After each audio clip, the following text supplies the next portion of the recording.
Welcome. Good. No, you said it last time. This is off to a great start. As always. Welcome to another edition of Splitting Hairs with Max, Nicky, and Nickon. As usual, I'm Max. I'm Nicky. I'm Nickon, and together we're Max, Nicky, and Nickon. Okay, two things happened there. I wasn't sure what you were going to do, if you're going to go, and I'm Nickon, or if you're just going to go, I'm Nickon. But then you kind of went right into the collective part, too. Yeah. And I was like, whoa, okay, you were hold like, on. I'm Nickon, and together we're... First off, I do want to address the elephant in the room. Oh. Which is that I am wearing a V-neck shirt right now. I only wear it around the house, by the way, or to sleep. Wait, move your mic. I can't see it. I can't see the V. It's just, okay, we'll keep going. It's a small V, but I don't ever do that personally. V. I don't ever do it in my outdoor life, in my normal life. Can you say more about this? Is there a certain connotation? You really want to know more about this? Well, it's just the fact that it was brought up at all is. Well, it's just not it's not me. It's not a thing that I would do personally. Wear a type of T-shirt? I don't understand. No, a V-neck T-shirt. You gotta expand here. What are you trying to get at? Are you trying to say that not wear a V-neck T-shirt for my outside? Outside, just for my own personal fashion sense. Now, I think it looks good on other people. I've seen, Nickon, you wear a V-neck, and I think it looks good on you. But for me personally, it doesn't match my personality, I don't feel. Huh. Okay. I didn't know that was to me, it's just like an undershirt, basically, that you wear sometimes. I didn't think there was like a... People wear it as a regular shirt, too. Sure, no, of course, as I do. You have, too. Yeah, right? yeah, but like, I guess I'm trying to... Is there? I never viewed it as a form of expression, but I guess anything you put on you say absolutely a lot, Max. It's okay. Max was just go absolutely, but you got to say something. Here's the thing: I say absolutely a lot too, but it's like you got to say something. Like you can't just sit there quietly and nod. That'd be funny. That'd be funny. That'd be funny. It is a podcast, after all. Some people listen only to the podcast. That'd be funny if we just sat here for a minute of silence. Exactly, and I might say, okay, well, I say exactly too much, so I'll switch over to absolutely, and I'll say absolutely too much. It's like you got to. I was about to say absolutely, and Nicky was going to get annoyed with me for saying. Here, Nickon, the real deal is that Max says absolutely. He says that a lot when we're arguing with each other, and it annoys me now when he says. It's because, that's a whole different. That's like a Pavlovian response, I think. Maybe. Sure. It makes me salivate. Nicky want to eat something after. Makes me salivate when Max says absolutely. Okay, but back to the V-necks. It's just not a thing that I do, except for pajama wear, really, you know what? Actually. Yeah. And I am in my pajamas right now. But what is it about the V-neck versus the crew neck that's even like notable, really? What is it? What, are you kidding me? The V-neck shows more skin. I just said absolutely. No. Okay, it shows more. I mean, marginally, especially with that shallow. I know Max's is like. No, I know, but it's just the crew neck is a little more classic style. Well, actually. Yeah, it's just more classic style for me personally. Maybe it's a little more modest. Do you feel like a little racy because you're showing like to it just feels like it's doing too much a little bit. But I would argue that it actually serves like it's. No, I think it's more. It's more like what do you say? Like ergonomically attuned. Attuned to the physique of your body. Is that what you're saying? Or something. Yeah. That's what some people say, but I just can't get on board with it. For me personally, it just doesn't go. It doesn't match the personal style that I like. I get what you're saying. I like it. I think it works for other people. Don't get me wrong. Max, let me say, I'm not trying to play dumb here. I know that like maybe 10, 15 years ago, like there was. Oh, trust me, you're not playing dumb. There was a certain type of guy who would wear a V-neck, right? But I think we're past that point where I think just V-necks have been.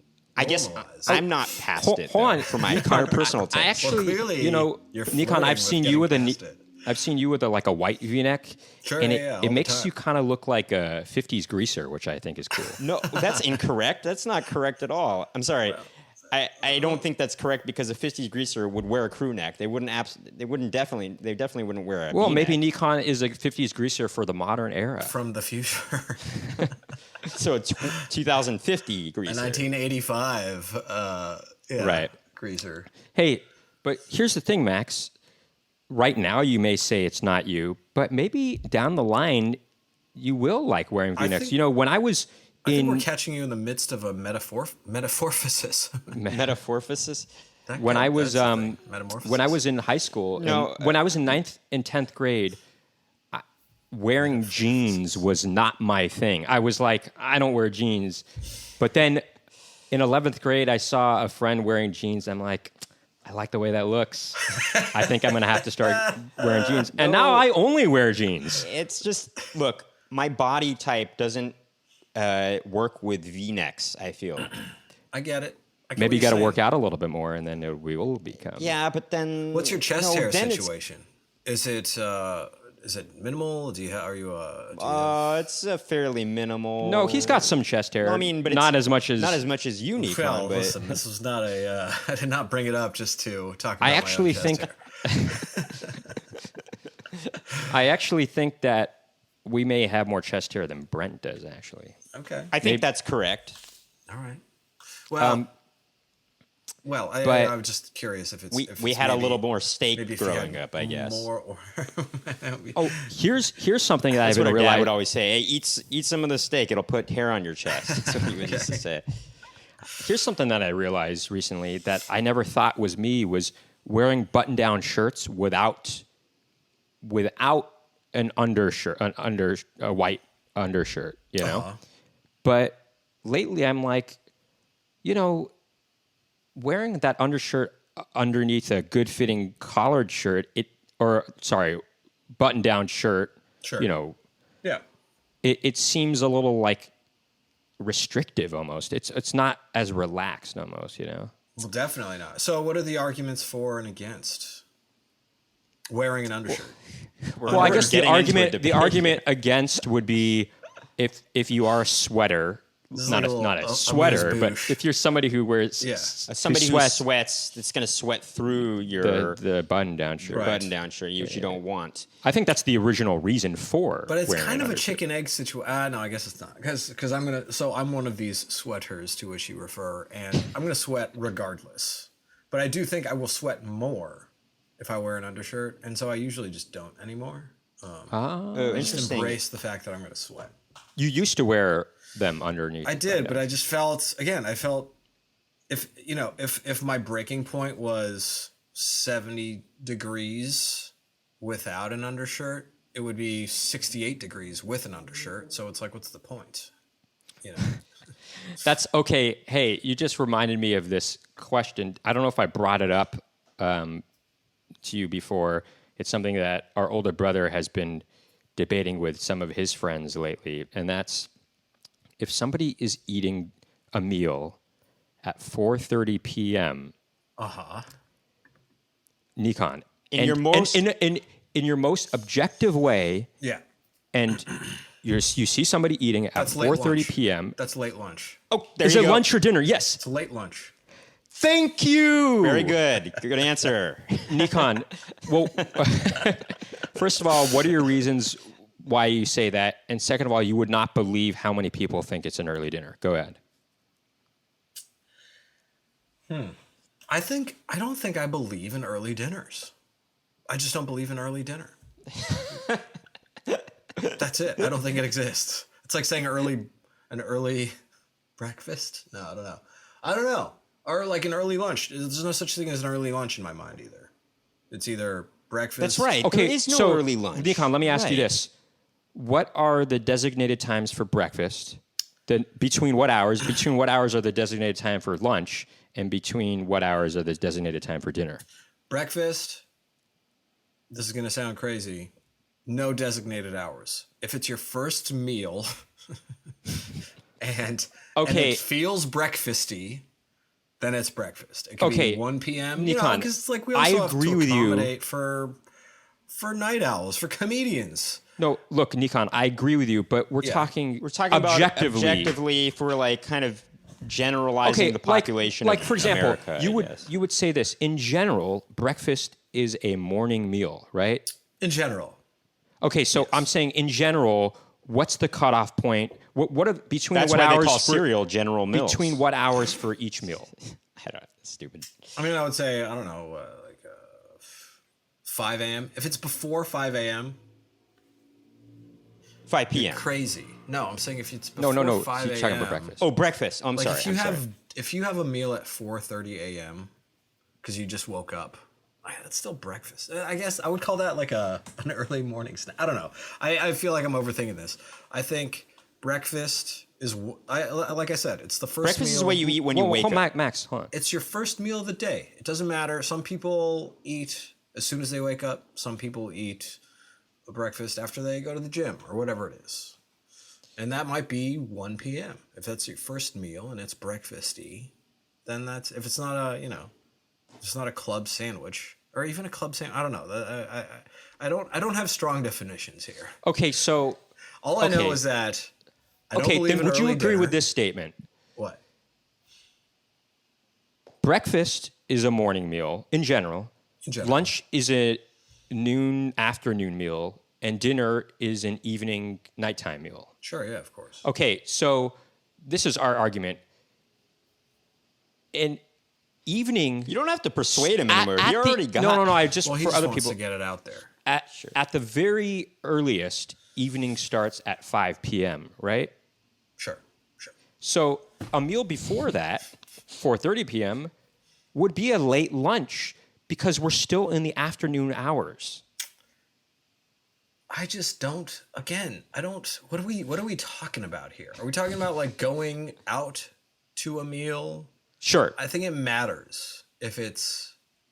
If you see somebody eating at a restaurant at 4:30 p.m., would you I would just be automatically like, okay, think these people they're clearly, I don't know, they're in some kind of extreme situation where they're so hungry that they need to eat right now. But would you, if you saw that person, you would think, oh, they're having a late lunch. I would just right? be like, all right, they're having a meal at a weird. I don't like whatever. I don't care. I don't care is what it comes Also, down to. But I just my don't other believe- argument is that people work from 9 to 5 usually, and so they're not going to be having dinner before they get off of work. That's just How not many gonna happen. people are we encountering that are having this meal at 4:30 anyway? Well, we worked A in this. We lot, worked as actually. waiters in the restaurant industry, and let me put it this way: we would not be allowed to even give a customer a dinner menu until 5:30 p.m. usually, and No, that's we restaurant often by wouldn't even restaurant. serve dinner until 6. Now, That's I would restaurant by argue, restaurant. though, it kind of depends on where you are in the country, actually, because there are some people that are more rural Sure. and have more rural lives that they might Sure. get an early start on things, you know? I mean, I know, but Max, we're talking about the average person. I know, I'm and we're not just- talking about old people either. You know, those that live in a retirement community in Florida. look, I know, that was my argument, too, originally, was there is an episode of Seinfeld where they tell Jerry... yeah, of course. Del he- Boca Vista. Yeah, they're about to go eat dinner at 4:30. He's like, I'm not gonna eat dinner. I'm not going at to force myself to 4:30." eat dinner at 4:30. And he's just like this. It was unheard of because they were like, we got to get the early bird special, and it was a joke. They were making a joke out of it. How early these old people were, and they were. I feel doing it for exaggeration too. Of course. Anyway, Any let's move Hoosiers. on. Great Anyway, segue. How's everybody doing? I'm doing good. Okay. Yeah.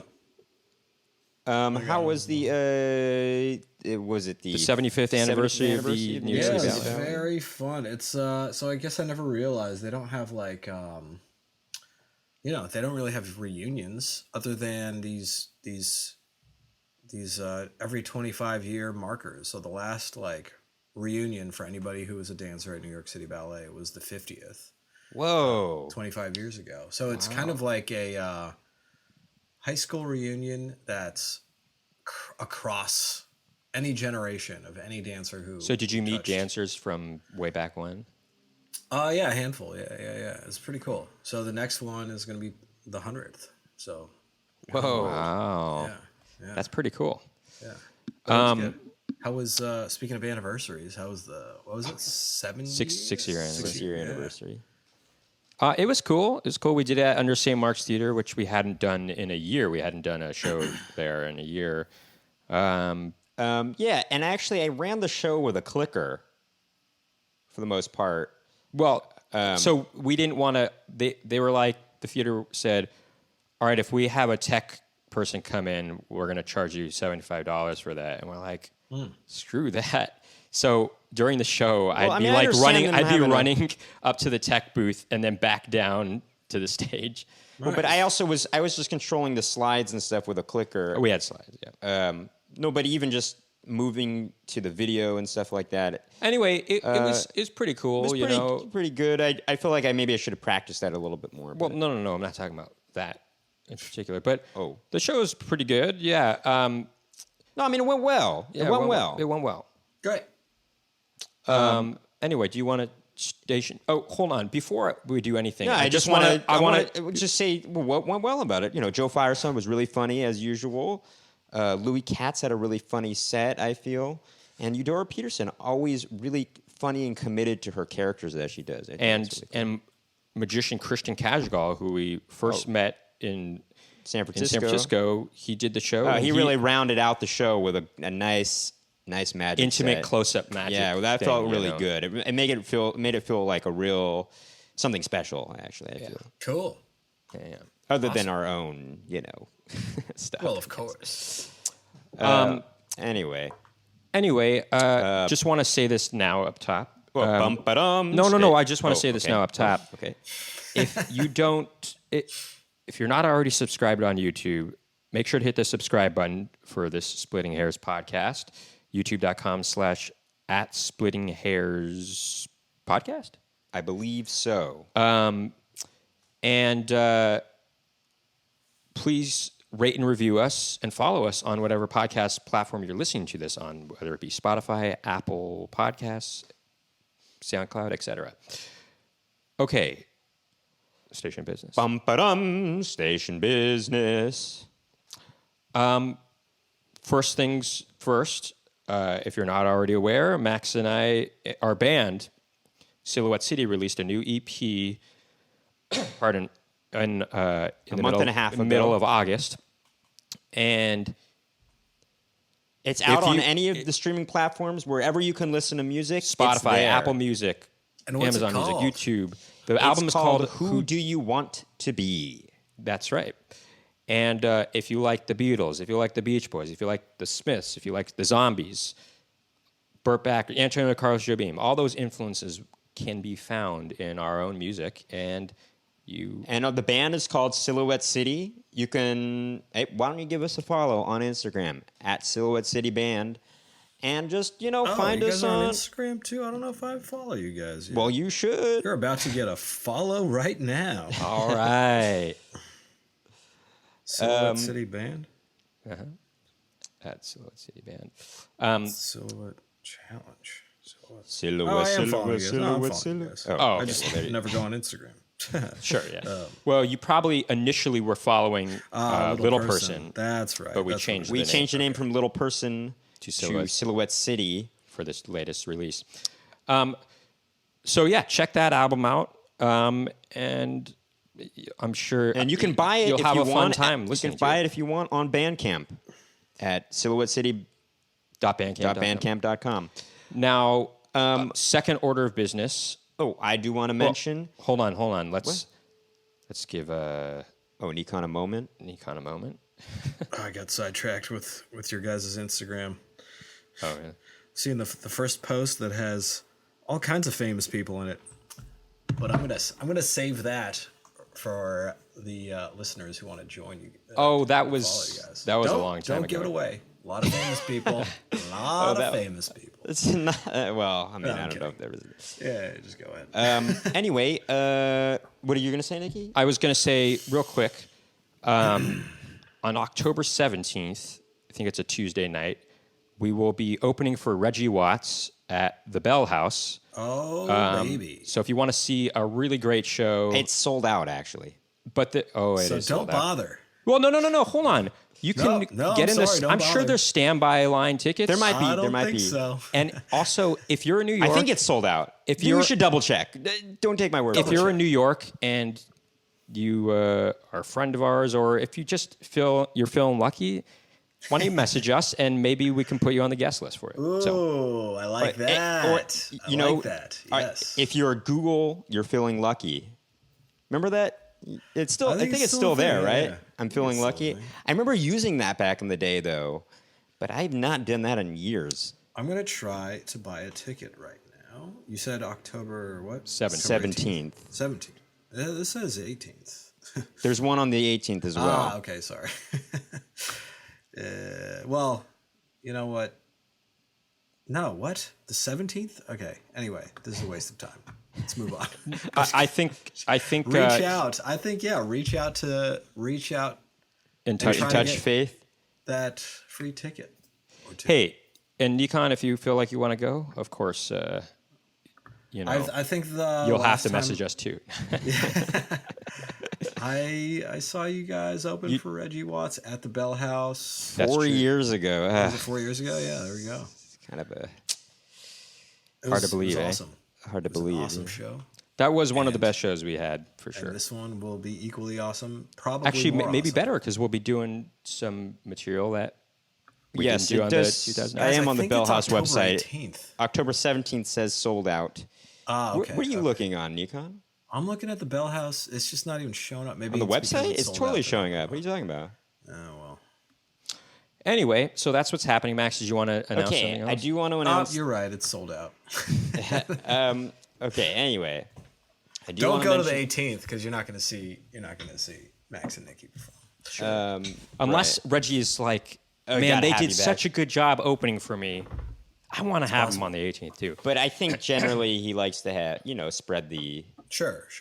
love, and get another opening act for the other night.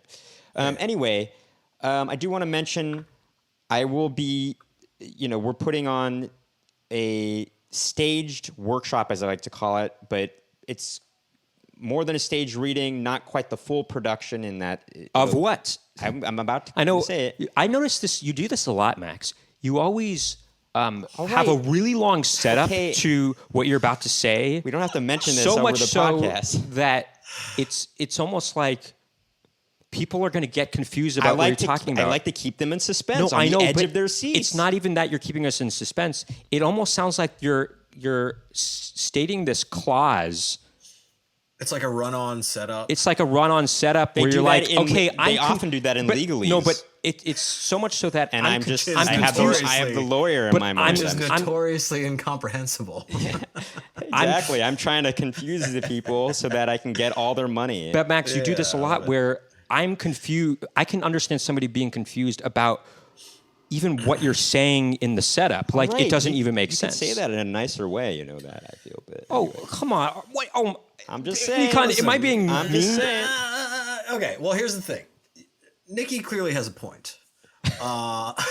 But could he choose a better time or way to express that point? Of course. But Yes, I thank think what we're all witnessing here is a relationship that has spanned your guys' entire lives. I still would say And- that to him after the podcast. I would say, I- you could I- calm wait, down, wait, ease hold- up here. Hold on, It's hold annoying, on. actually. See, Max has a way of misinterpreting the tone that I'm speaking with. No, I don't think he's offended or anything. He's probably No, he just is. like, listen. Does After the this have to podcast, he's happen going to be right like, now? "You should apologize for the way you said We're that." still waiting. We're still waiting for the full sentence. I'm just by the way. saying, well, see, or even right now, you're like, come on, just, all right, take it easy. I mean, No, just- because okay, we haven't gotten in a grammar corner yet, but this is Sure. something that I would have a gripe with. Anyway, go on, Max. anyway, it's just, anyway, we'll talk about it later, but it's just, What we're seeing here is that you guys are an extension of each other, and I'm not just saying that because you're twins. Like anybody that you have like an intimate relationship with is kind of an extension of yourself in some way, and the closer you are with that person, I think, the more the more comfortable you are being critical of them out loud in front of other people. You can, yes, I agree with that. But I also think that you should be aware of the other people you're I know. speaking in front Hold of. on. You know? Of course, and I think on, that, Max. and that's where we're. I think that's where we're at right now. My objective was not to be mean or anything. It was just. Of course not. Anyway, I know you're not, I know that. you're objective. I'm I just know. saying I you're know. just not being conscious. All right. Go He's on. got go feedback on. on your feedback. So Yeah, I'm just saying. Yeah. All right. And Whatever. we're still waiting on. Okay. On Max's. We're putting on the staged workshop of my musical. Well, why didn't you say so? We're putting on the staged workshop of my musical in November at the Pit. It's going to be Saturday, November 18th.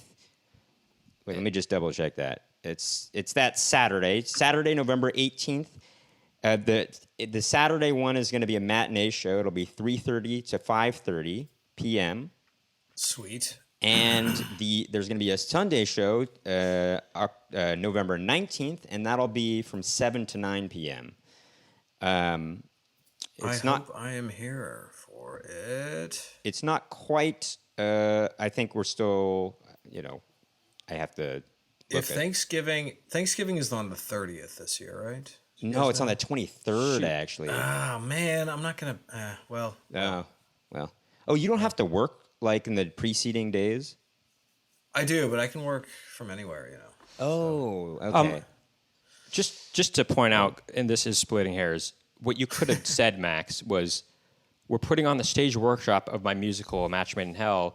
I like to call it a stage workshop, but it's more. You could have explained the stuff after you had said it, and people wouldn't have been more Nicky, confused. I understand. The classic structure of headline. It's okay. I get it. You don't have to. I'm not like disagreeing with you. I'm just saying you got ramped up about it. I'm just no, like, I know, okay, but I think you're misinterpreting me getting ramped up about it. I feel that you were getting pretty ramped up. Actually, I think whatever Max might think, I think he might also agree with this, that there's probably a time and place for this kind of thing, and probably not in the middle of his trying to get his point across.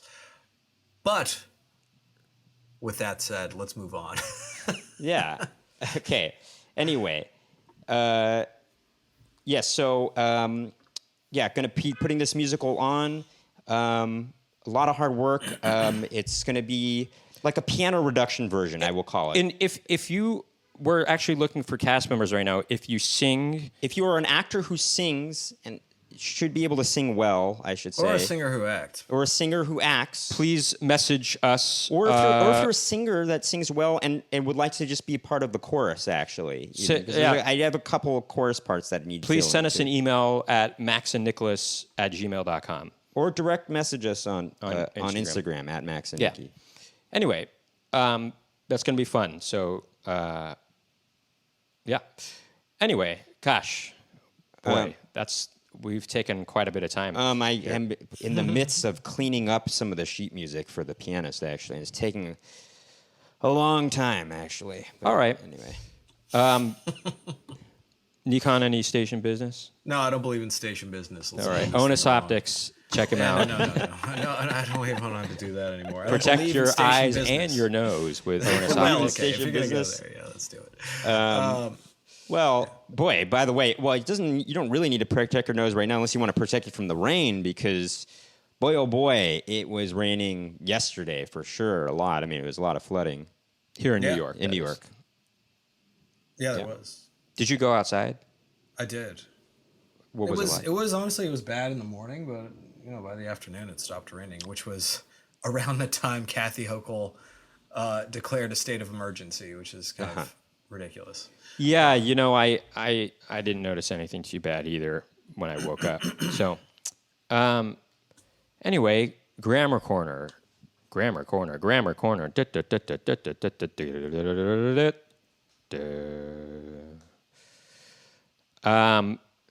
I've got a couple things. First of all, Nickon, you had mentioned last time about people saying especially. Uh-huh.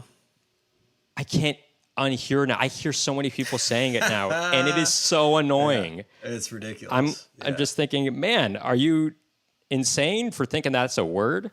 Anyway. Or like how it's spelled, yeah. Yeah, how it's spelled.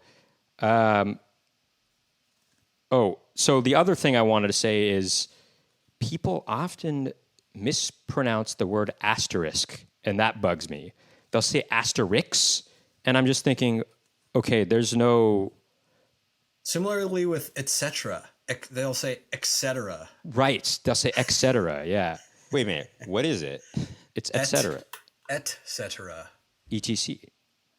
Oh, right. And- et cetera. So they'll say asterix, and sometimes people say asterisk. I think I might say et cetera sometimes, actually. et cetera, Etc. et cetera, et I cetera. say it's wait, well, no, it's what do I say? Etc. I say etc. Et cetera, et cetera, et cetera. Et cetera. That sounds like some drug, like a Yeah, it does. pharmaceutical or something like that. Et cetera. But yeah, sometimes cetera. people say asterisk as well, or asterisk, I've heard. But I'm just I've saying... heard asterisk. I've heard that too. That's ridiculous. And it's ridiculous. I'm like, the S is not silent here.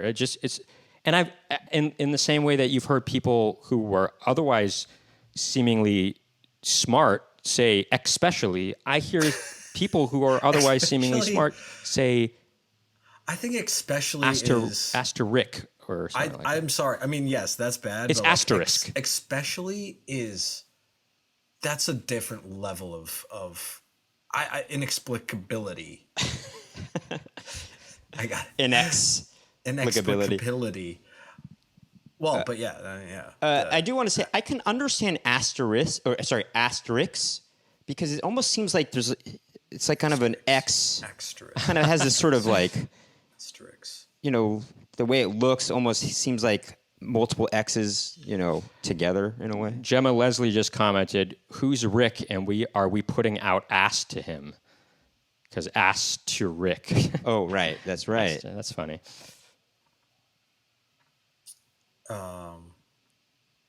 So those are my gripes for the week.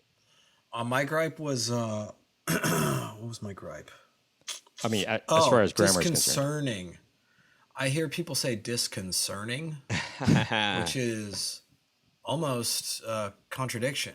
I mean, first of all, it's not a word, but you're right. It is like basically- you're right. Yeah. It's a contradiction of itself. It's either concerning or it's disconcerting, which is not concerning, which is not what you're trying to say, which is disconcerting. Right. It's almost like But then is there a concerning? establishmentarianism kind of a thing, where it's like... Yeah, but disconcerting. Wait, no. I mean, well, actually, maybe is No, it's the disconcerting opposite a of word? what they're trying to say. Yeah, Right. It's the opposite of what they're trying to say. because also disconcerting isn't a word. So if it was, then you could argue that they're just misusing. What about this? Concerting? Concerting. What's... what's irregardless. Sometimes people say irregardless. Yeah. But I do I that think we've sometimes talked too, about that. but on purpose. As a joke. as a joke in a way. But Concerting is a word, but it's like to do something in concert. It's different. Than well, actually, is disconcerting would mean that it's out of you feel imbalanced out out of of your balance, kind out of of- concert yeah, or something. yeah, that makes sense, or yeah. something like that. You know what's funny about the word disconcerting is that I've been using that word a little too much lately, and Max has gotten on my case for using that word too much. I haven't gotten angry with you for doing it.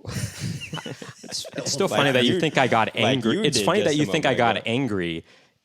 I didn't, but whatever. No, I'm just kidding about being angry, but I'm just saying you got so riled up though. It's just like, okay, take it easy. No, I whatever. I don't agree, but okay. Do we have a topic? We have evidence. so- we have evidence. Well, hold on. There's just one other thing I wanted to mention. Sorry for smacking my lips there, or tongue rather. Why'd you apologize for that? We'll allow it. Just this I once. wanted to. This is just a gripe. It's not grammar gripe. It's not a grammar gripe, but I hate when people sing punchlines to their jokes. Yeah. Where they're like, yeah, "Because I'm portrays a not lack going of- to the bathroom," or something like that. lack of confidence in the joke. I mean, it's just lazy. Right. It's just. Well, I agree. I I mean, there's a lot about. We can talk about stand up and the gripes I have with certain stand up things especially that are. when it comes to John Mulaney. Am I correct? I just do. Oh, it's so funny. I'd be remiss. It's so funny. The age-old beef between the Weinbach twins and John Mulaney. It's funny. I was When I was get some more subscribers with that debate. when I was editing the last I'm gonna episode. lean into that now. So we had some homework from the last week. If you missed the last episode, we talked about Taylor Swift, and we tried to get at the root of this phenomenon of Taylor Swift, because all of us, And it is nothing short of a phenomenon. right, and all of us, One might say it's phenomenal. well, one might, but not us. I Anyway, wouldn't. we all don't get it. We don't understand. We all didn't understand why people think she's so great. And so our I will say homework, what is phenomenal is her net worth. I mean, whoa. It is pretty phenomenal. I know. I looked it up before this What is it? podcast What's started. her net worth? $750 She's million. like $750 million. Holy cow. She's almost Holy a billionaire. cow. She's 3/4 of the way there, you know? Yeah. Anyway, the homework for us to get a better understanding of Taylor Swift was each of us was going to listen to an album by her, a different one. Yes. And I think this episode right now is going to be devoted to sharing our thoughts about the album, and maybe we'll get into other topics too. I'm just going to put it out right No now. I promises, did not complete the homework. I did a couple of songs, but I've been really busy, actually. Sorry. Well, let's start with you then, Max. Okay. I listened to 2 songs Off which of album? Red. The album Red. Their album Red. Which album is that? Is it the album Red? No, which like album the is number, that? What does whatever, that mean? what year? Came out in 2012, and it was, Okay. I guess, noted for starting her change in a different style, I guess.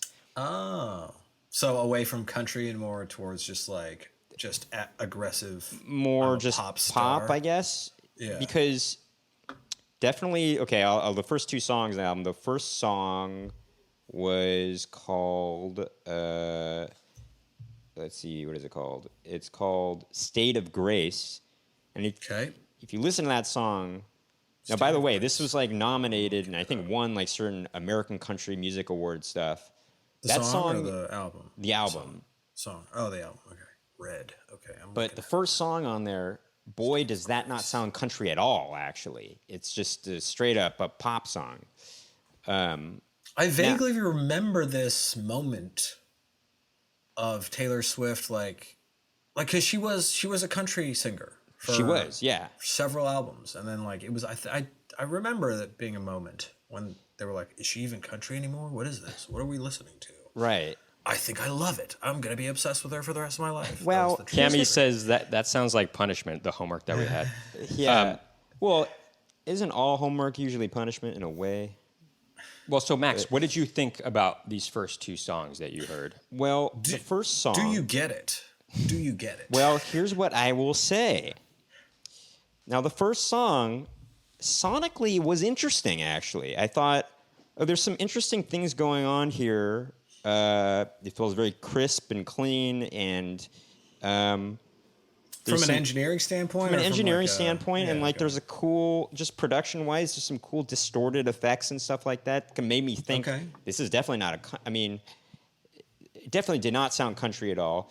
Well, and sure. by a songwriting standard, I don't think it's a great, even as far as pop tunes go, even modern pop tunes, it was a bit subpar in that, it was almost there. I feel I wasn't disgusted by it or anything like that, you know? Okay. And I kind of, though, listening to it, I thought, okay, I can understand why people like her, actually, in a way. I don't necessarily. You're starting to kind of get it, maybe. I can sort of get it, but I don't. Yeah. I don't get the big hype around her, though, necessarily. You know what I mean? I don't think what differentiates her from other, pop artists so much that there's these, I think, hugely devoted Swiftie fans. I've been thinking about it. I think part of it is an aspirational sense that she represents me. Like, Okay. she's What she's, people want yes, to be. Yes, she's a hot. No, not even what they want. Like the same way a lot of Trump people see in Trump themselves, and their worlds could not be any more different. But they're like they identify with him or with her, and I'm not gonna stand here and compare her to Trump, but I think there's a similar. Well, the album's called Red. There's a similar aspirational like I'm her, and yes, sure, she's way hotter than I am and way more successful than I'll ever be, and blah blah blah, but that's me up there on the stage. Well, I think that I think that's why people are so emotionally attached to her. Sure, I think part of it was that she just kind of she started, I think, in the mid 2000s and kind of worked her way up to becoming this phenomenon. Yeah. And I think she and people identified with her writing her own songs. Like there was kind of an independent spirit behind her, I guess, and kind of a go get 'em kind of like what's the word? I'm gonna Take the bull by the horn. I'm gonna take this, I'm gonna take the bull by the horns and try and succeed in this music industry. So and she did, and I think people, kind of like to champion that kind of spirit. Behind her. She wasn't plucked necessarily, and she probably was, but no, she wasn't. I think she went to Nashville. I think this is her story. I think she went to Nashville, started trying to get going herself. I think she was really motivated and tenacious. I think. I know, but I don't know a whole lot about her story. Here's the thing: a lot of pop stars. I'm not saying all of them, but a lot of them, they get a record deal from sending in demos, like good demos or something like that. But it's not like a band. When a band, at least they used to, when they got big, it was from touring extensively and building up a fan base. She did that for a while. She was like playing around in Nashville. I think. Look. Correct me if I'm wrong. But also, Max, I've got a lot of rebuttals to what you just said, but I wrote down all my notes, and it's included in my notes for the album. So let me just. Well, why don't you get into it then? Or what? Did you have more to say, Max? Well, didn't you want me to keep going with the album? What I thought. I mean, the two songs. Okay. Sure. Yeah. Well, so there was that song, and I just thought, as far as a pop song goes, like it almost sounded like U2-ish, actually, to be honest. But it just felt like, okay, yeah, I can kind of grasp why people like her. As far as a song goes, I think there could have been more things done. Second song, then it started sounding more country, for sure, like country pop country, Okay. There was some banjo stuff going on in there, and so, and that one, it definitely had like I think one of the lyrics was, your love reminds me of a Maserati, something or other. Like there's this comparison to a car, like brand, like that's something they do in country music all the time is, product placement. It was this product placement of a car in there, by the brand name of the car. It just was it was so cliche. I just thought it was funny to hear that. And that song I didn't think was as good, actually. And that's as far as you got on that. And that's as far as I got. You didn't get to "We Are Never Ever Getting Back Together." I didn't know, but I think that was one of the standout 8. songs, right? Isn't that one of the standout songs? Yeah. Anyway, so that was Max's thought. We are never ever getting back together. Ever. Those were Max's thoughts on what he had listened to so far. Sounds like it, yeah. So I've been working trying to finish this sheet music for the musical that's coming up on November 18th and 19th. Who's next? I can go next. I also only partially. Oh, you didn't finish the homework either. Well, no, let me finish. I partially did it in that I listened to the entire album, Fearless. Oh, okay. Well, there you go. But I listened to it very passively and on very low volume. Oh, okay. Because it's like a dipping of the toe. But I will say there were a handful of songs, and I wouldn't be able to identify them because, again, it was very passive. My first listening.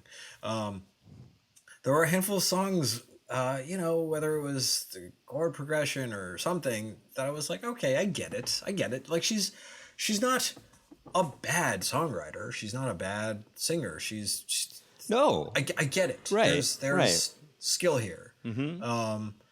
And so so I kind of came to the conclusion that I get it, but I don't care for it. So maybe that could be the title of this one. Taylor Swift, I don't care for it. Okay, Taylor Swift, we get it, but we don't care for it. Yeah, I don't know. That was my initial. And again, I can't speak specifics because I wasn't really like reading the lyrics or anything. Gotcha. Like that. But yeah, and I also, interestingly, I think it was this last week, the big news, it's like actual news. Oh, right. Is this cross branding, as they're calling it? It's like a cross branding phenomenon between the Taylor Swift brand and the NFL brand. Sure. Yeah. Wherein people who would never otherwise watch football are tuning in to watch. I think she's dating, or like, but there's rumors that are like suspicious. They suspect that she's dating the Travis Kelce from the Kansas City Chiefs, and I think it's all a PR stunt. I think it's a PR stunt for sure. You think the NFL is like paying her or something, or what? It is hard to imagine. And look, I can't. I'm not going to pretend I'm not going to pretend to know how she feels about things, but based on her prior dating experience, her going out with Travis Kelce seems way off base. I mean, you're like, what's her previous dating experience? Yeah, like she went out with John Mayer. She went out with Jake Gyllenhaal. You know, like kind of maybe more. And she went out with like a lot of actors and musicians. More artsy guys. More artsy guys. Yeah. Or maybe she was like, I had enough. I'm never ever going back to them. These artists, never ever.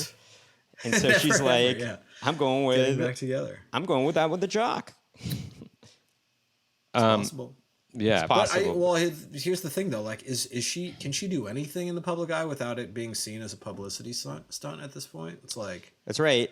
I didn't know about this. Like, these Swifties are now getting on board with football and vice versa. Yeah, I didn't know that it was a cross branding thing. I just had seen it's annoying blurbs about just them dating. It's also annoying because football's not even the best sport to watch. It's kind of boring, actually. It's a lot of people would disagree with you on that. Ooh, yeah.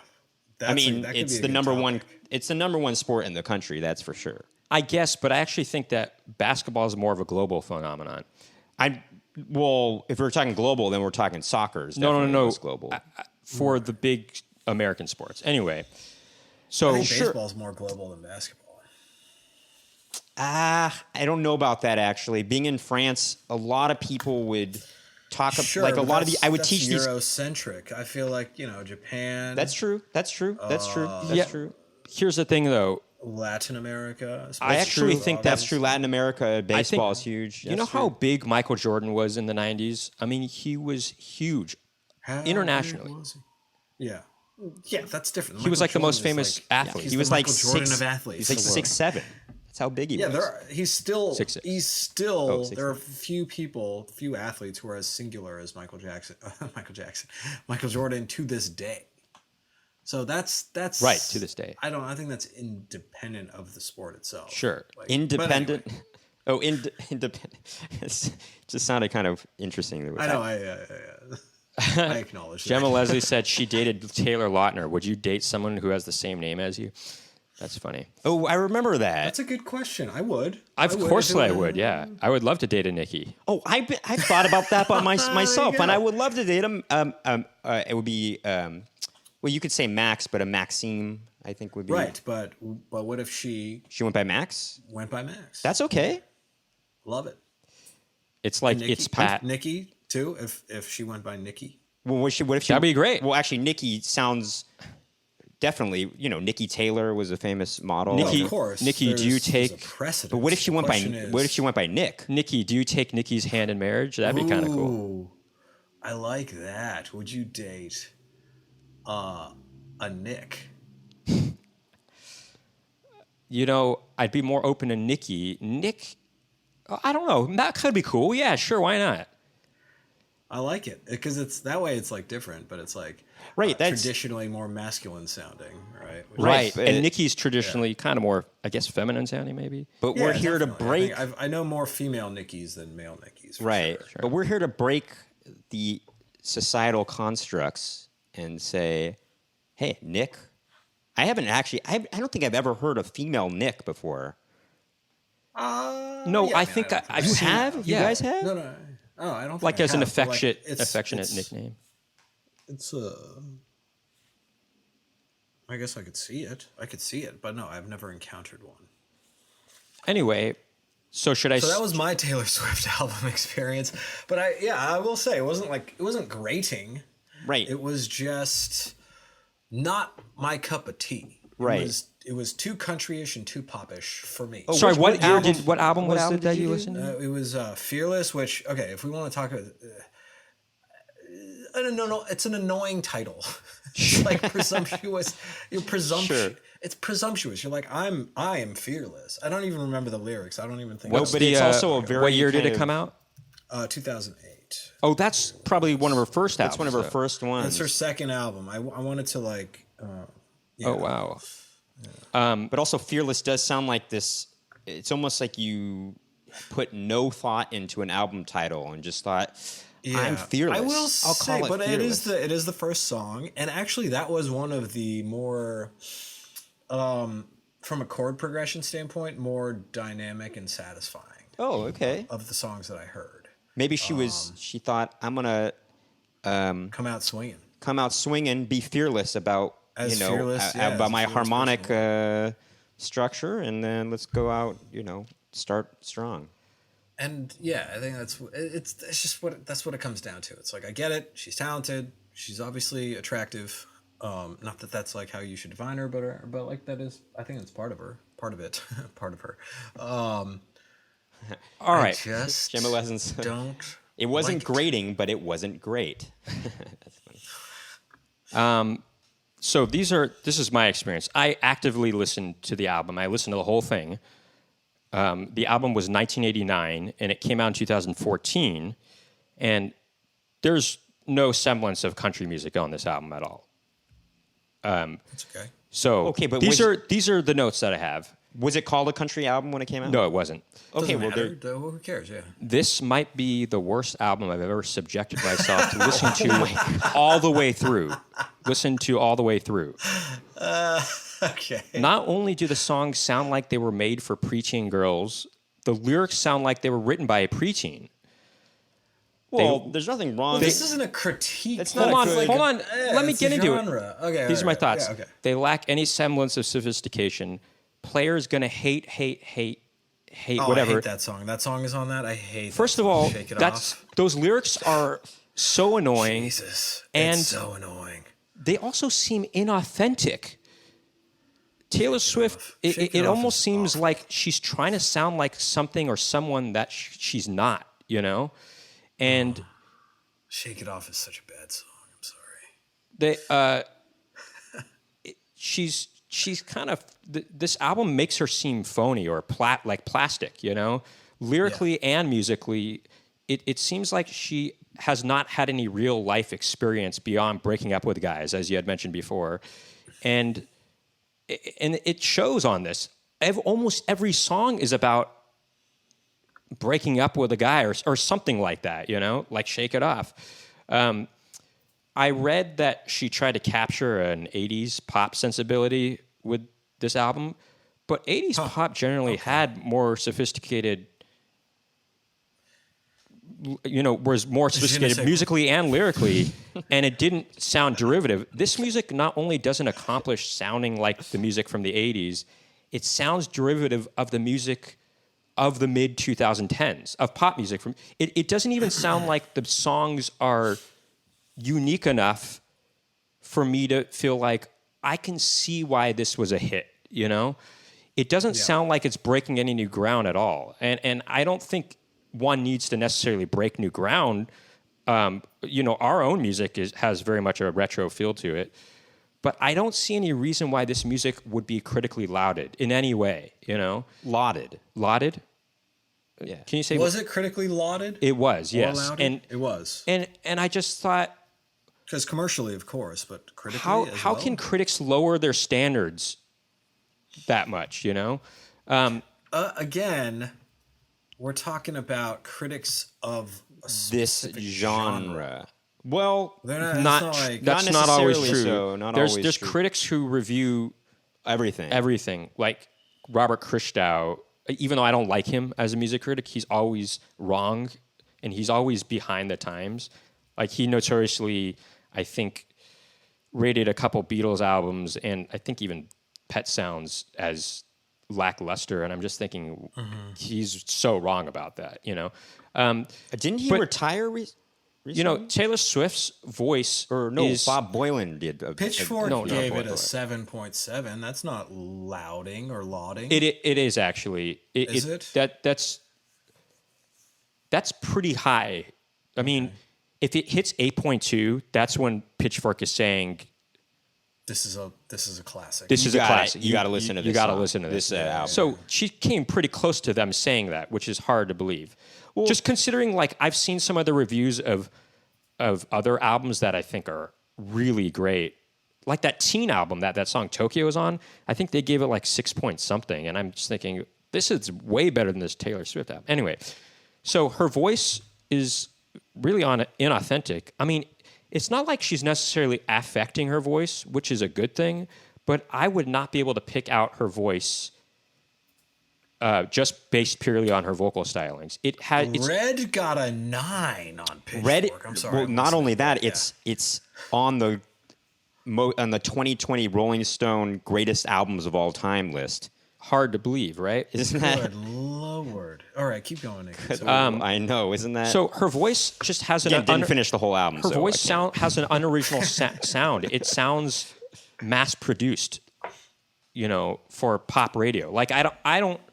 If Taylor Swift... If I were to hear a Taylor Swift song that I had never heard before, I would not be able to tell that that's Taylor Swift singing. Well, I actually could tell that was her voice. Hold on, Max. On this album. This is a pop album, though, you know? No, I know. I'm just saying. Well, no, even the first song I was talking about, which it did not sound like a country song at all. I could tell that that's her voice, though. You know? Anyway, what I'm trying to say is she's not doing anything too egregious with her voice, but it does sound cookie cutter computerized. Like this is what an AI would create for a voice of the prototypical derivative pop artist of today, you know?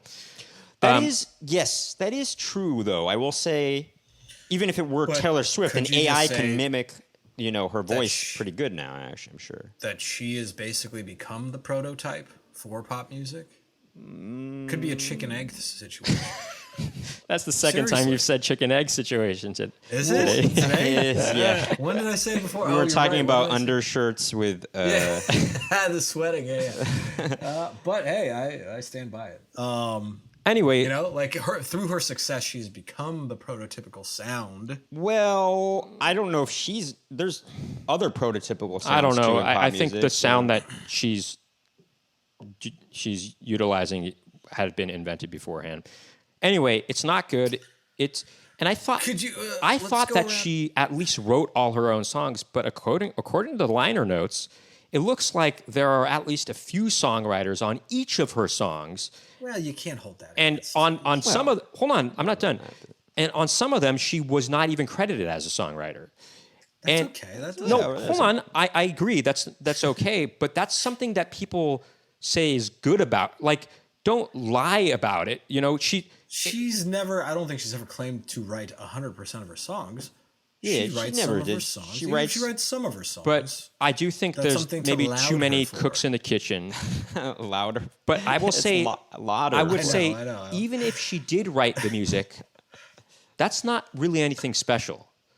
Because so what's your point? There's lots of mediocre to bad musicians who write their own material. That's like saying, just because a musical's on Broadway, it's but automatically so- good. But no, it's not. The production So where and do you the actually stand? Are you critiquing her for not writing her own music? or Right, are what are you saying it about doesn't that? matter if she does or not? I'm critiquing the People Swifties. who, who hold her on a pedestal Yeah.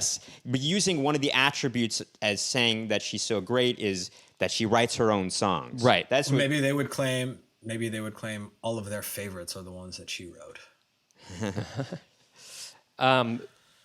But yeah, it's like saying a Broadway, just because a show is on Broadway, it's automatically good. I mean, the production design can be professional and respectable, but the talent could be there, but all that really exists is emptiness. As you said, vapidity last time. If the music is not memorable, then we shouldn't be praising it. Especially the song Bad Blood, which was on there. It's so stupid. The lyrics are so juvenile. I cannot believe that any critic would take this music seriously. Yeah, that's a bad song too. Ugh. It's, you know what I hate is that I know, like, as soon as you say some of these titles, I'm like, oh, I've heard this song 1,000 times and it's never been my choice because it's just on. It's all ubiquitous, and I can't stand the fact that I know like some of the choruses. I hate the lyric. As I said, haters gonna hate. It's Oh, that's almost as bad as you know what the cringing worst from you just lyrics doing are? that right now. The worst lyrics. Have we talked about this? Are the Black Eyed Peas? We did talk about it. Tonight's gonna be a good night. Oh yeah, I think I've talked. That was one of our more. None of our clips are viral, but that got more hits though. That one than the others. And I don't think we can solve them. Yeah, you make it a really. If you listen to the song, Baby, now you're we just got songs like Bad Blood really made me think. Oh, this sounds like it was written by a 12-year-old. The lyrics sound like they were written by a 12-year-old. And I think that's part of the appeal. It's like it's accessible. It's accessible. Seriously. No, seriously. So does that mean that we've lowered our standards considerably for good pop music? But think about, okay, listen. Big Beatles fan, right? But like, She Loves You, yeah. No, that's dumb. No, look. That's a dumb lyric. No, some of their lyrics, in the beginning were not that. Yeah. They were really easy. Hold on. Not great. Hold on, Nickon. But then they really progressed. In just a matter of a year, actually. No, of course. Nickon, that's a time and place, because when the Beatles came out with "She Loves You," you're right. that was all pop songs, or a lot of them sounded like that. That's like now we've reverted back. No, but also, I would history at repeats least, itself. Even if the lyrics were, let's say, simplistic, at least they rhymed. At least right. At least and I'm not saying everything has to rhyme, but did you know that Bad Blood was co-written by Kendrick Lamar? That's interesting. Or that's what it says here. I'm still fine with "She Loves You." Yeah, as a lyric, by the way, it works for that have song. To rhyme, but clearly with this Bad Blood, because baby, now we've got bad blood. You know, it used to be mad love. I sound like an old man here. So take it used to be mad done. Love. That sounds stupid. Because baby, now we've got bad blood. So It sounds. I'm just. It's not even just the lyrics, but it's how they're delivered. So the lyrics to "She Loves You," if you were just to read it, it might not be as good. But the way they deliver it, they sing it with such exuberance, and maybe it's just because the melody is so good to it that I'm just thinking, I don't have a problem with these lyrics. Let me say something about this, though. When they were auditioning the song for their father, for Paul's dad, when they were writing it, and they said, "She loves you, yeah," and the dad was like, "It's a catchy tune, but enough with these Americanisms, with yeah. Why not yes?" And he didn't. And it's the same thing, kind of what you're doing right now is maybe you're just so far removed from the youths, like the way they talk, that you don't quite get it, maybe. I don't know.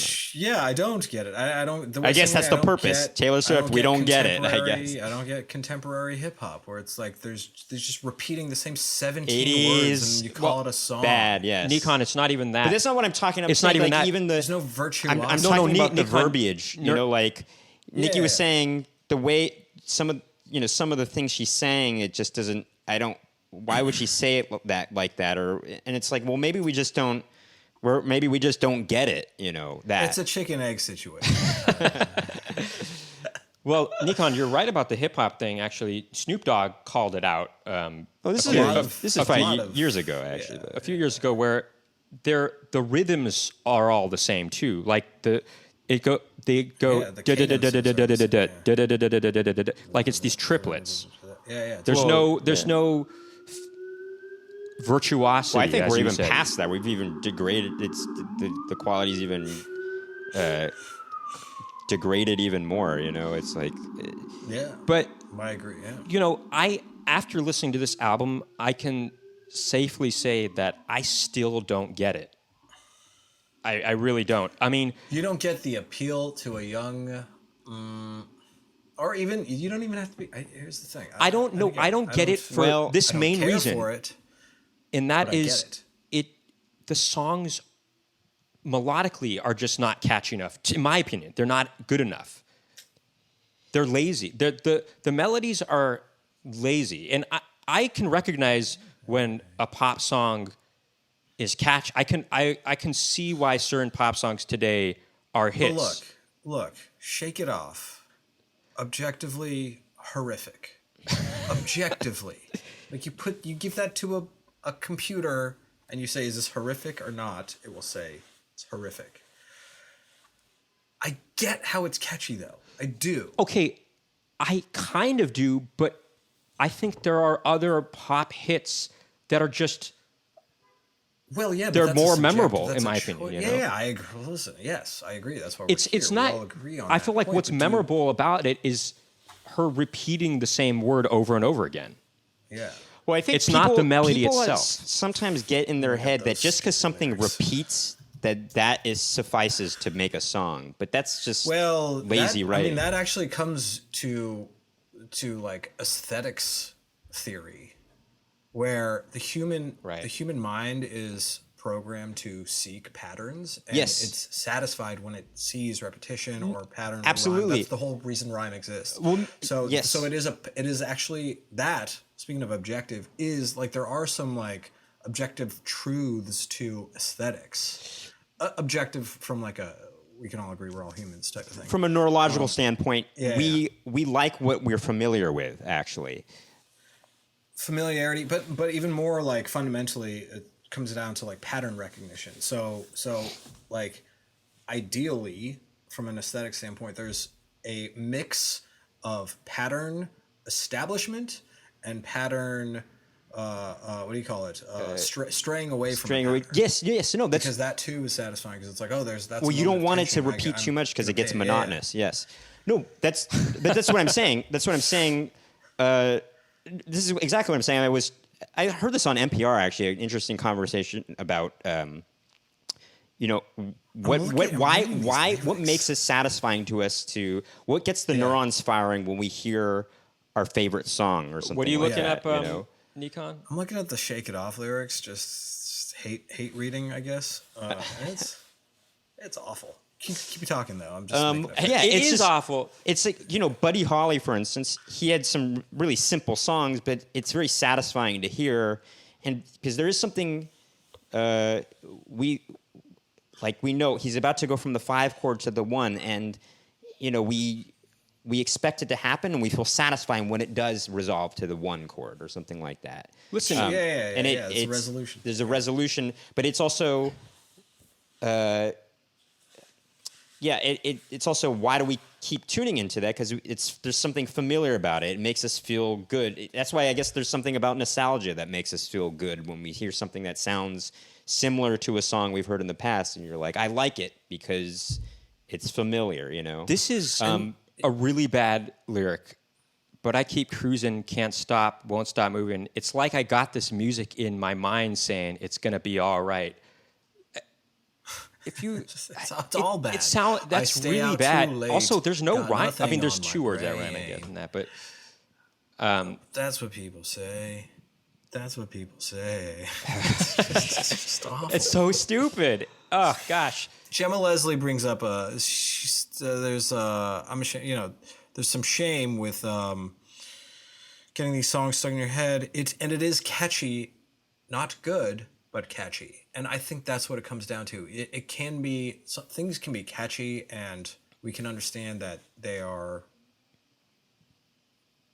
catchy, I guess. Well, By the way, that Without Blank them Space being song was good. on this 1989 album as well. To me, there's something. I know there were a lot of quote unquote hits on here. Bangers. Shake It Off, Blank Space, Bad Blood. Now, I will say there was one song on there that I thought, okay, this isn't bad. What song was it? The lyrics weren't good, but the song was called Wildest Dreams. Wildest In Dreams. your wildest, it's the Moody Blues song. Moody Blues song, yeah. But it's just Anyway, okay. but it's also another one of these talking about a boy, that she broke up with, kind of thing. Breakups. That's Look, that's rife with potential for. I'm okay with that, but if that's Songwriting. all you're writing about, it It's kind just of makes something me about think the that attitude. you lack any real life experience, really. Well, Which maybe she does. I mean, she's been famous since she was what, like 15? Something like that. Yeah. No, you're right, and that could be a reason. We are coming up. She on does get another- around, though. Yeah, Cammy said she gets around. We are coming up. she on gets another- around much like the Beach Boys do. We should wrap things up, though. Yeah. And So I guess all right. So two of us get it, but don't care for it. One of us continues to not get it. Is that right? yeah, I will argue though that you guys Well- listened to two albums that were a lot earlier in her career. That may have been why that she got popular initially, but she doesn't. Well, we should caveat it again by saying Max listened to two songs, and I just barely listened to an entire. That's album. true. No, I do want to also say something. Is to Nicky's point, because Nickon, you're saying, oh, it's made for these teeny boppers, but Yeah. But the thing is, there's a lot of these big time fans that have followed her career from the late 2000s that continue And to I be think it's fans of because- hers, and they think still it's- like this music. They go to concerts of hers, and they're in their 20s, in their late 20s even, 30s, 40s, 50s, even. I think it's because they speak to their inner child. I think that's why. It's funny. I've been noticing a trend in pop music lately where it seems like these artists, for the first time in their lives, have discovered the major and minor 7 chords. And so I'm hearing a lot of 1-6-2-5-1s. If you guys, anybody knows anything about music theory, but you mean it's like, like what's they're his using, name? it's like they're using the 7th From One Direction, what's his name again? Right. It's like they're using the 7th. What's his name, though? For the Harry first, Styles. For the first time in their lives, and they think, oh, because I'm using that, that's automatically going to make my song catchy. And It sometimes does. it sometimes does, but so I just a couple of hours ago listened to the new NSYNC song that just came out. Oh, and thoughts? And I thought, this sounds derivative of what everybody's doing right now, which is That's using this 1-6-2-5-1 with a 7 in their chords, and they think this is automatically going to make it catchier, and it does to a degree, but it sounds like everything else that's being put Sure. out I now. mean, what's her name? What's her name? Hannah Montana. What's her name? yeah, Miley Cyrus. Miley Cyrus. Yeah. She's got one of those kinds of songs out, and it's pretty I'm darn sure we catchy could- too. yeah. But You are familiar with the phenomenon known as reaction videos, right, Nickon? Yes. And Max and I actually have done them in the past from a standpoint that we've listened to each of these songs for 1,000 times. Yeah. And it started off as a joke, but then it kind of got people started enjoying our deep analysis. deep of these analysis songs. of it, having listened to the song so much. But it's also, Anyway, go ahead. Anyway, I'm noticing with some of We a still lot of do these them. reaction videos, Sometimes. it almost seems like, I know this is going to sound elitist, but it sounds like a lot of these people are just completely uncultured. Like what were they exposed to as kids? Like these people were watching Austin Powers for the first time in their lives, and they're not young. They're like our age. And I'm just thinking, they were like, I think I've heard of Austin Powers before. And I'm thinking, what? Were you not alive, in the late 90s? And they were. Yeah, well, many people weren't. Oh, they were. Okay. They were, Some of these people are like, have, families and stuff. Okay. And I'm just thinking, how is it possible to have avoided these big cultural phenomenons, And that's Phenomena, you're right. And so that's what's really... That's why I think sometimes these reaction videos, no, they are honest, but... Well, maybe they're not being that honest. But sometimes. I'm just thinking... Who knows? Maybe they're just good actors. Also, you know what really gets me about these reaction videos? Sometimes they'll react to a song, like, say, by the Beatles, and they're like, oh, man, I really like this song, but they won't bother to listen to the rest of the album. And I'm just thinking, why would you... if you like the Beatles that much after being introduced to them so much through this reaction channel, you should listen to their whole albums all the way through. They were made to be listened that way, I just to get back on this topic Austin Powers? To some final notes. I just want to say something. You were saying we have to say that at least they're catchy. To me, there's a difference between catchy and just incessant repetitiveness, though. Right? Like.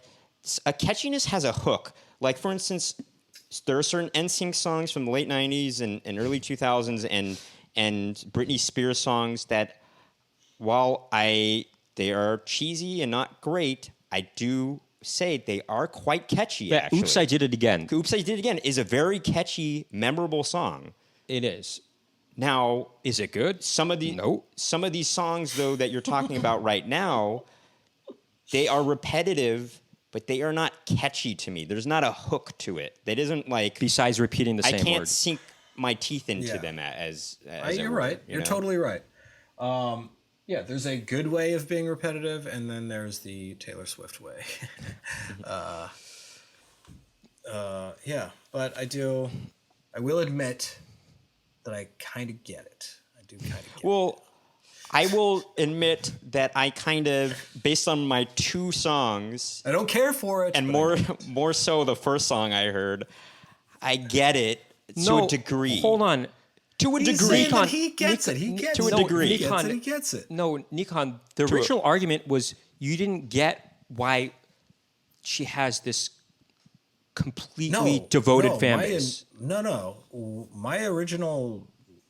conceit was I just don't get it. I don't get it, period. That's the whole, remember I just kept saying that over and over again. But what is it? What is it? I just didn't get it. So you could, okay, so maybe we should rephrase this. You get why people might like her songs, but do you understand why there's this huge devoted fan base, Swifties, more than any other pop star? Well, that's just good PR and good, No, she really speaks to this inner child in an aspirational way. No, but I think that's to it, and it's accessible. And what more do you want? That's pop for you. But I think accessible. I think that's speaks good also, to like a more innocent thing. But I think that's good PR too, actually, in like just the way it's branded too. Of course, but like you could spend $1 billion on PR and not reach the level of success. Sure, that she has. you can't. But it goes. It's the same thing with the Beliebers. Justin Bieber. Gemma Leslie said our next homework will be to go to a concert of hers. What? Whoa! I don't think I could ever spend the money on doing that. No, if somebody paid for my ticket, I could do it. But whoa, I'm not going to spend that $200. Yeah, if somebody paid for my ticket, for I actually think I would say, like why did you pay this much money? It seems like it would be a horrible experience to even go if somebody paid a ticket for me. I would say, No, it would, of course, but like in the interest of gonzo journalism, they would have to pay for my ticket and then pay me the exact amount that they paid for the ticket because it's gonna.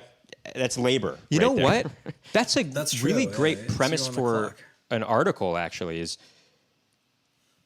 going to a concert, knowing you don't like her music, but going for the first time to see her live. Yeah. I love it.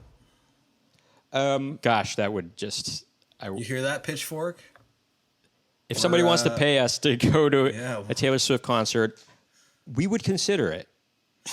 I would do it. I wouldn't have to. Talking about all things considered.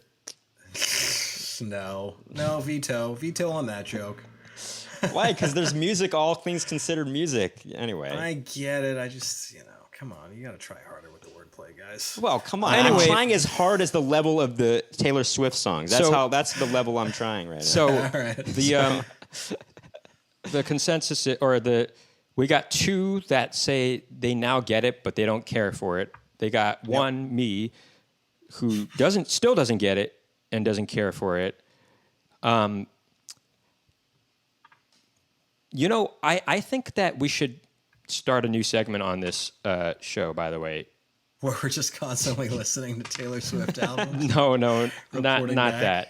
It's like the worst homework ever. I thought the new segment should be the music corner, where we introduce something that we're listening to currently that we like and we want to or share. That we dislike. I like that idea too. That could be fun. It doesn't. It can be one song or an album. We'll just take a brief moment to just say. Well, let's see how it feels next week. Let's try it out. Yeah. But I will say, just for this week, go check out Brigitte Calls Me Baby, the song Eddie My Love. It's really good. And of course, our band. If you haven't done so yet. Check out our new. I know Gemma and Cammie have, but check out our new album. Who Do You Want to Be? For anyone else who sees this later or hears this later, our album "Who Do You Want to Be?" Silhouette City. All right, guys. Thank you so much for tuning into another edition of Splitting Hairs with Max, Nicky, and Nickon. Please keep tuning in.